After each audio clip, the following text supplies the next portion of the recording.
이스라엘의 역사를 보면 선한 왕보다는 악한 왕이 더 많습니다. 이스라엘이 남쪽과 북쪽으로 분열된 이후 20명씩 총 39명의 왕들이 왕권을 잡게 되는데요. 선한 왕은 6, 7명 정도이고 한 32명에서 한 33명은 악한 왕들입니다. 북이스라엘에는요, 선한 왕이 한 사람도 없습니다. 남유다는 비교적 선한 왕이라고 평가를 듣는 사람이 한 6, 7명 정도인데요. 극히 일부만 선한 왕입니다. 그러니까 대다수가 악한 왕들이라고 할 수 있습니다. 그러니까 즉 왕이 되는 것도 어렵지만 왕이 되어서도 선한 왕이 되는 것은 쉽지 않음을 역사를 통해서 우리가 알 수 있습니다. 오늘 본문에 등장하는 그 이 여호사밧 왕은요, 이스라엘이 북이스라엘과 남유다로 분열된 이후 남유다의 4번째 왕입니다. 그러니까 비교적 선한 왕으로 평가를 받는 인물이 여호사밧입니다. 근데 왜 하필 여호사밧에 대해서 오늘 말씀을 나누는가? 저희가 이제 새벽마다요, 열왕기하를 통해서 왕들의 이야기를 보고 있는데요, 그 겹쳐지지 않는, 새벽에 우리가 보지 않는 인물들 중에서 저와 성도님들에게 도전이 될 것 같아서 말씀을 준비해 보았습니다. 오늘 말씀은 그 여호사밧이 왕으로 등극한 지 얼마 안 되는 초기의 통치기에 있었던 일을 기록한 말씀입니다. 먼저 여호사밧이 받은 축복이 크게 2가지가 있는데요. 여호사밧 왕이 받은 첫 번째 축복은요, 나라가 견고해지는 축복을 받았다라는 겁니다. 그것이 이제 5절에 나와 있는데요. 5절에 이렇게 기록하고 있습니다. 여기 빨간 줄로 보시면 이렇게 기록하고 있는데요. 여호와께서 나라를 그의 손에서 견고하게 하시매. 여호사밧 왕이 받은 첫 번째 축복은 나라가 견고해지는 축복입니다. 하나님이 여호사밧에게 나라가 굳건히 설 수 있도록 은혜를 베풀어 주셨다라는 겁니다. 왕은요, 나라를 통치하는 리더입니다. 나라가 견고하지 못해서 외세의 침략을 받고 좌지우지되는 상황에 처하게 되면 왕의 노릇을 제대로 할 수 없습니다. 아무리 꿈이 있고 위대한 비전이 있어도 나라가 풍전등화처럼 위태위태하면 왕의 역량을 제대로 발휘할 수 없습니다. 우리나라 그 조선 말기 시대를 봐도요, 고종이 왕으로 있을 때 세계 열강이 모두 조선에 들어와서 나라를 뒤흔들어 놓으니까 왕이요, 제대로 된 역할을 하지 못합니다. 미국, 러시아, 일본, 청나라가 그 각국의 이익 때문에 나라를 휘젓고 다니니까요, 왕의 노릇을 제대로 할 수 없습니다. 결국 중심을 잡지 못하고 나중에 일본의 나라를 빼앗기는 일이 벌어지죠. 왕이 소신 있게 나라를 잘 다스리고 잘 통치하려면 나라가 견고해야 합니다. 그러니까 통치 기반이 든든해야 왕으로 통치할 수 있습니다. 그런데 오늘 5절을 보니까 하나님께서 이 여호사밧 왕에게 나라를 잘 다스릴 수 있도록 축복해 주셨다라는 겁니다. 이것은요, 최고의 축복입니다. 왕에게 이것보다 더 큰 축복이 어디에 있습니까? 그러니까 하나님이 이 왕의 자리를 굳건하게 해주셨다라는 겁니다. 오늘날 우리가 살아가는 이 세상도 마찬가지입니다.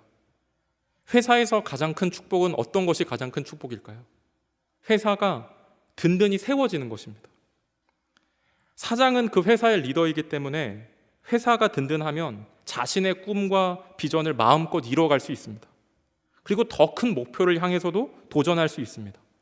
근데 반대로 회사가 든든하지 못하면 오늘 망하니 내일 망하니 하면 사장이 힘들어지기 시작하는 것이죠. 비전의 문제는 고사하고 어떻게 하면 이 현실의 문제에서 벗어날 수 있을까? 날마다 불안하고 염려하고 전전긍긍합니다. 한 조직을 이끄는 리더에게도 조직이 든든히 세워지는 것만큼 큰 축복은 없습니다. 가정이 든든하게 세워지면 누가 행복할까요? 가장이 행복하겠죠. 그리고 가족 구성원도 행복합니다. 또 교회가 든든히 세워지면 교회 이제 영적인 리더들이 행복하고 교회 이제 구성원들도 행복하는 것이죠. 대한민국이 든든히 세워지면 대한민국 대통령과 그 국민들이 모두 다 행복합니다. 그러니까 바로 이런 축복을 이 여호사밧 왕이 받았다라는 것입니다. 그리고 이 여호사밧 왕이 받은 2번째 축복은요, 백성들에게 인정받는 축복을 받았다라는 겁니다. 이것이 5절 하반절에 나와 있는데요. 그 빨간 걸로 된 것을 제가 읽겠습니다. 유다 무리가 여호사밧에게 예물을 드렸으므로 그가 부귀와 영광을 크게 떨쳤더라. 여기 보면 5절에 보시면 유다 무리가 여호사밧에게 예물을 드렸다라고 나와 있습니다. 그러니까 정확한 표현은 모든 유다 무리에게서 여호사밧이 예물을 받았다라는 겁니다. 그러니까 모든 유다 민족의 사람들이 이 여호사밧 왕에게 나와서 예물을 바쳤습니다. 근데 이 민족들이 왜 왕에게 예물을 바쳤냐면 강압에 의해서, 어떤 타인의 강요에 의해서 마지못해서 예물을 드린 게 아니라 자발적으로 마음을 담아가지고 이 예물을 드렸다라는 겁니다. 그러니까 왜 자발적으로 예물을 드렸냐면 나라가 든든하니까 이 모든 유다 민족이 감사함으로 그 예물을 여호사밧에게 가져왔다라는 것입니다. 나라가 불안하면은요, 모든 구성원들이 마음이 힘들고 괴롭습니다. 근데 나라가 든든하면 이제 살맛이 나는 것이죠. 그러니까 나라가 든든하니까 백성들이 기뻐가지고 왕에게 예물을 바쳤다라는 겁니다. 그런 점에서 이 여호사밧이 누린 부귀와 영광이 극에 달했다라는 점을 5절에서 분명하게 보여줍니다. 왕이 백성에게 착취하고 빼앗아서 받은 것이 아니라 여호사밧이 나라를 든든히 세우니까 백성들이 자발적인 마음으로 예물을 드렸고 부귀 영화를 누리게 됐다라는 거예요. 그러니까 리더는 착취해서 배부르는 것이 아니라 이 여호사밧은 감사함으로 갖다 주는 것을 통해서 배가 불렀다라는 것입니다. 그래서 이 여호사밧은 모든 유다 민족에게 인정을 받았다라는 겁니다. 그러니까 즉 왕이 누릴 수 있는 최고의 축복인 것입니다. 오늘날 이 시대의 가장 큰 비극은 어떤 것일까요? 대통령이 국민에게 인정을 받아야 되는데 인정을 받지 못합니다. 교사가 학생에게 인정을 받아야 되는데 인정받지 못합니다. 회사의 사장이 직원들에게 인정을 받아야 되는데 인정받지 못합니다. 이것이 우리가 겪고 있는 비극적인 현실입니다. 근데 이 여호사밧이 모든 백성에게 인정받았다라고 하는 것은요, 큰 축복입니다. 사람들에게 인정받는 것만큼 중요한 것도 없습니다. 대통령이 국민에게 인정받고 사장이 직원에게 인정받는 것은 큰 축복이고, 또한 교사가 학생들에게 인정받는다라고 하는 것은요, 큰 축복입니다. 그런데 이 여호사밧은 이러한 축복을 받았고 모든 유다 민족의 사람들로부터 이 감사 예물을 받았다라는 겁니다. 제가 지금 여호사밧의 축복에 대해서 두 가지를 지금 설명해 드렸는데요. 첫 번째는 뭐냐면 나라가 견고해지는 축복을 받았고요. 두 번째는 유다 민족으로부터 인정받는 축복을 받았다라는 거예요.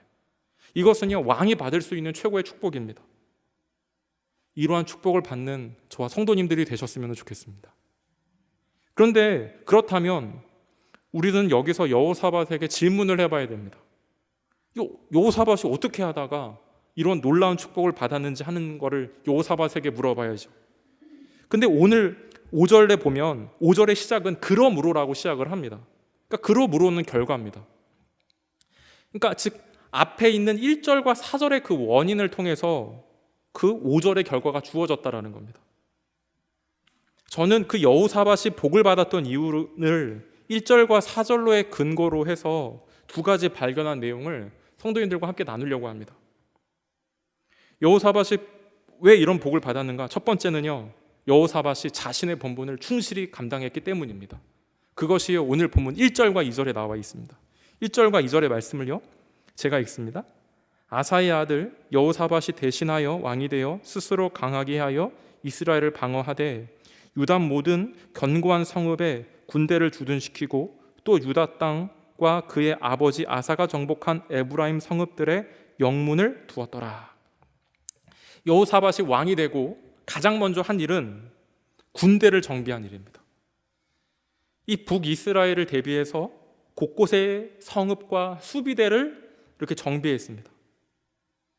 왕이 해야 하는 가장 중요한 일은요, 나라를 든든하게 하는 일입니다. 왜 나라를 든든히 해야 될까요? 왕이니까 해야 되는 것이죠. 나라가 든든해야 또한 국민이 편하게 살 수 있기 때문인 것이죠. 나라가 외세 침략을 당하면 절대로 국민이 편하게 살 수 없습니다. 근데 여호사밧은 왕이 되자마자 이 일을 했다라는 겁니다. 나라를 굳건하게 하는 일을 했다라는 거예요. 왕이 됐는데 어떤 왕의 지위를 이용해서 향락에 빠지고 권력을 남용한 것이 아니라 자기가 해야 할 일을 몰두했다라는 것입니다. 그래서 이 여호사밧이 은혜를 받게 됐다라는 겁니다. 근데 왜 여호사밧이 이렇게 왕이 되자마자 나라를 세우는 일을 했을까요? 그것은 나라를 든든하게 세우는 일이 정말로 중요한 사실임을 알았기 때문입니다. 이 아버지 아사가 이거 잘못해서 말년에 비참하게 죽었거든요. 아사 왕 때 태평성대가 길어지니까 나라를 잘 다스리지 못합니다. 오랫동안 평화가 지속되니까 군대를 소홀히 합니다. 그러다가 어느 날 갑자기 북이스라엘의 침략을 받으니까 대처하지 못하고 급급한 나머지 이방 나라들에게 가서 금은 모아주고 급신거리고 도움을 청하다가요 비참하게 인생을 마감했다라는 거예요. 이것을 아들 여호사밧이 다 봤습니다. 그래서 여호사밧은 왕이 되어서 나라를 든든히 하기 위해서 애썼다라는 겁니다. 그러니까 왕으로서의 본분을 최선을 다해서 감당하는 것이죠. 하나님은 이것을 귀하게 여기신 것 같습니다. 저와 성도님들도 마찬가지입니다. 우리가 맡은 본분들이 있습니다. 가정에서도 있고 또한 우리 어떤 삶의 일터에서도 있고 교회에서도 이렇게 어떤 역할들이 있는데요. 우리가 내가 맡은 본분에 충실히 감당을 해야 합니다. 그럴 때 하나님께서요 축복해 주신다는 겁니다. 여호사밧이 나라를 든든히 세우기 위해 본분에 충실하니까 하나님께서 그 나라에 축복해 주셔서 나라가 견고해졌다라는 겁니다. 우리가 맡은 본분에서 그리스도인으로서 삶 가운데 그리스도의 향기를 드러내면 하나님께서 내가 있는 그 곳 가운데 열매를 허락하여 주시는 것이죠. 그래서 내가 있는 그 곳, 내 삶에 있는 삶의 영역 가운데 저와 성도님들에게 맡겨진 역할을 잘 감당하며 나아가는 저와 성도님들이 되었으면 좋겠습니다. 두 번째는 여호사밧이 왜 이렇게 축복을 받았냐면 하나님을 전심으로 의지했기 때문입니다. 그것이 3절과 4절에 나옵니다. 3절과 4절 말씀을 제가 읽습니다. 여호와께서 여호사밧과 함께 하셨으니 이는 그가 그의 조상 다윗의 처음 길로 행하여 바알들에게 구하지 아니하고 오직 그의 아버지의 하나님께 구하며 그의 계명을 행하고 이스라엘의 행위를 따르지 아니하였음이라. 여기 3절 중반에 보면 빨간 걸로 제가 체크를 해놨는데요. 다윗의 처음 길이라고 이야기합니다. 그러니까 지금 여호사밧은 다윗의 나중 길로 간 게 아니라 다윗의 처음 길로 갔다라고 나옵니다. 다윗은 다윗의 처음 길로 걸어서 바알에게 구하지 아니하고 악한 이스라엘 백성들의 행위를 따르지 아니하고 하나님의 명령만을 따라갔다라고 이야기합니다. 그럼 여기서 말하는 이 여호사밧이 걸어갔던 다윗의 처음 길은 어떤 길일까요? 간단하게 말씀을 드리면요, 하나님을 전적으로 신뢰하는 삶을 걸어갔다라는 겁니다. 다윗의 처음 길을 하면 저는 이제 떠오르는 사건이 있습니다. 그것은 다윗과 골리앗의 사건입니다. 다윗은 골리앗을 만났지만 두려워하지 않았습니다. 골리앗이 아침 저녁으로 싸움을 걸었을 때 모든 그 사람들이 벌벌벌 떨었지요. 근데 다윗은 떨지 않았습니다. 그 이유는 하나님만을 절대적으로 신뢰했기 때문입니다. 그래서 다윗이 골리앗 앞에 나갈 때 이렇게 이야기합니다. 너는 칼과 창으로 나아오지만 나는 만군의 여호와의 이름을 가지고 나아간다라고 이야기를 합니다. 너는 힘을 의지하여 나오지만 나는 하나님을 의지하여 신뢰하며 돌멩이 5개 가지고 나아가서 그 골리앗을 무너뜨립니다. 이것이 어떻게 보면은 무모한 모습일 수도 있습니다. 그런데 하나님을 절대적으로 신뢰하는 그 길을 걸어가니까 하나님께서 그 골리앗을 무너뜨렸다라는 거예요. 그러니까 하나님께서 축복해 주신 것이죠. 이것이 다윗의 처음 길입니다. 이것을 본받으라고 이야기를 합니다. 그러니까 이 여호사밧은 이 다윗의 이 처음 길, 하나님을 전적으로 신뢰하는 그 길을 걸어갔다라는 겁니다. 또한 이 오늘 6절에도 보시면 이렇게 기록하고 있는데요. 그가 전심으로 여호와의 길을 걸어 산당들과 아세라 목상들도 유다에서 제거하였더라. 여기 다윗의 처음 길과 여기 6절에 보시면 여호와의 길, 그러니까 똑같은 길입니다. 그러니까 이 여호사밧은 하나님을 신뢰함으로 산당을 없애고 아세라 목상, 우상을 제거하고 그 나라에서 하나님처럼 섬겼던 우상들을 다 제거했다라는 겁니다. 그러니까 지금 나의 유일한 왕은 하나님이심을 보여주는 것이죠. 그래서 이 여호사밧, 하나님이 이 여호사밧에게 함께 해주셨고 나라가 견고해지고 이 백성들에게 인정받는 축복을 부어주셨다라는 겁니다. 오늘 말씀을 통해서 우리는요 그리스도인에 대해서 새롭게 정의할 수 있습니다. 그리스도인은 어떤 사람이냐면 하나님만을 의지하는 사람입니다. 하나님만을 전적으로 신뢰하는 사람입니다. 그리스도인은 세상에 나아가서 돈 많이 버는 사람이 아니라요 하나님만을 의지하는 사람입니다. 내가 하나님보다 신뢰하는 모든 우상을 버리고 그 주님만을 의지하는 사람이 그리스도인이라는 겁니다. 그래서 역대하 16장 9절에 보면 이렇게 기록하고 있는데요. 여호와의 눈은 온 땅을 두루 감찰하사 전심으로 자기에게 향하는 자들을 위하여 능력을 베푸신다라는 거예요. 그러니까 하나님은 세상을 두루 봐서 온전히 그분에게 향하는 사람들에게 능력을 베풀어 주신다라고 이야기합니다. 여호와의 눈은 온 땅을 감찰하여서 전심으로 하나님 의지하는 삶을 찾으시고 능력을 베푸신다라고 말씀을 합니다. 열왕기하 20장에 보면 히스기야라는 인물이 나옵니다. 히스기야는 병으로 죽는다라고 하는 이 사형 선고를 받습니다. 그래가지고 그 열왕기하 2장 2절에 보면 이렇게 이야기하는데 뭐라고 어떻게 하냐면 히스기야가 얼굴을 이 벽을 향하고 여호와께 기도했다라고 이야기합니다. 그러니까 벽 보고 기도하는 거죠. 그러니까 하나님 외에는 아무것도 안 보겠다라는 겁니다. 근데 그렇게 하나님만을 전적으로 구하고 신뢰하며 나아가니까 하나님께서 그의 기도를 들으시고 그의 생명을 15년을 이제 연장해 주십니다. 그러니까 하나님만을 전심으로 바라보니까 전심으로 능력을 베푸신다라는 겁니다. 아프면 병 가지 말라가 아니고요. 하나님을 전적으로 신뢰하는 것이라는 것이죠. 이것을 히스기야를 통해서 우리들에게 보여주고 있습니다. 저는 이 여호사밧이 다윗의 처음 길로 걸어갔다라고 이렇게 하는데 그러면은 나에게 그런 다윗의 처음 길은 어디일까라고 좀 묵상하며 생각을 해봤는데요. 저는 기도하는 삶이라고 생각을 합니다. 기도는 하나님만을 전적으로 의지하고 신뢰하는 사람만이 할 수 있는 것이죠. 그래서 내가 왜 기도하는가 생각을 해봤습니다. 하나님을 믿기 때문에 기도해야 되는 것이죠. 그리고 결혼도 해야 되니 배우자를 위해서 해야 되니까 기도도 해야 되는 것이죠. 그리고 사역자이기 때문에 기도도 해야 되는 것이죠. 그런데 사역을 하면서 보면 부족함을 느낄 때가 많이 있다는 겁니다. 그래서 하나님의 은혜를 구하기 위해서 기도할 때가 있는 것이죠. 기도할 때가 많이 있더라고요. 하나님, 오늘 수요 예배 말씀도 전하고 또한 우리 아이들과 함께 말씀을 전하는데 어떻게 예배 한 번만 살려주세요. 또한 오늘 말씀을 전하는데 주님 한번 살려주세요.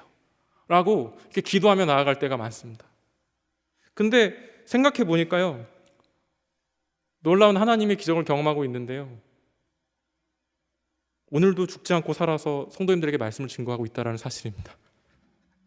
그리고 교회에서 사역을 진행하며 나아갈 때 모든 사역은 예산을 세우고 예산이 집행됨을 통해서 모든 일들이 진행되어집니다.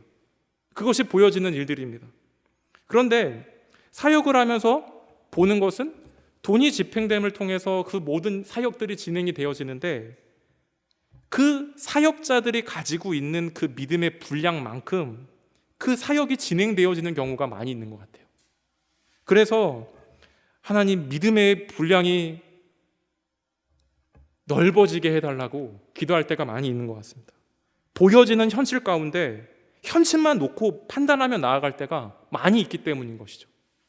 그래서 전적으로 하나님을 신뢰하며 믿음의 분량이 넓어지기 위해서 하나님을 의지하며 나아갈 때가 많이 있다는 것입니다. 예수님께서도 겟세마네 동산에서 십자가를 지시기 위해서 땀이 핏방울이 될 때까지 기도하셨다는 겁니다. 그러니까 철저하게 하나님을 의지하며 나아갔다는 것이죠. 그래서 십자가의 고통을 능력 있게 감당하시고 모든 이름이 꿇어 경배하는 만군의 왕이 주가 되셨다는 사실입니다. 그래서 우리가 어려움이 있고 힘듦이 있지만 우리가 하나님을 신뢰하며 기도하며 나아가는 저와 성도님들이 되었으면 좋겠습니다. 아멘. 말씀을 정리합니다. 여호사밧이 나라가 견고해지는 축복, 백성들로 인정받는 축복을 받았습니다. 이것은 어쩌다가 우연히 받은 것이 아니라 내 삶 가운데 있는 삶의 영역을 충실하게 감당을 했고요. 또한 그 가운데 하나님만을 전적으로 신뢰하며 걸어갔기 때문에 하나님께서 이러한 축복을 주셨다라는 겁니다. 우리가 가정에서는 부모로, 또한 일터에서는 또 다양한 직책과 또한 여러 가지의 지위들로 우리가 맡겨진 사명들을 감당하며 나아갈 텐데, 전적으로 하나님을 의지함을 통해서 우리들의 삶을 회복시키시고 돌보시는 축복의 은혜를 경험하시는 저와 성도님들이 되시기를 바랍니다.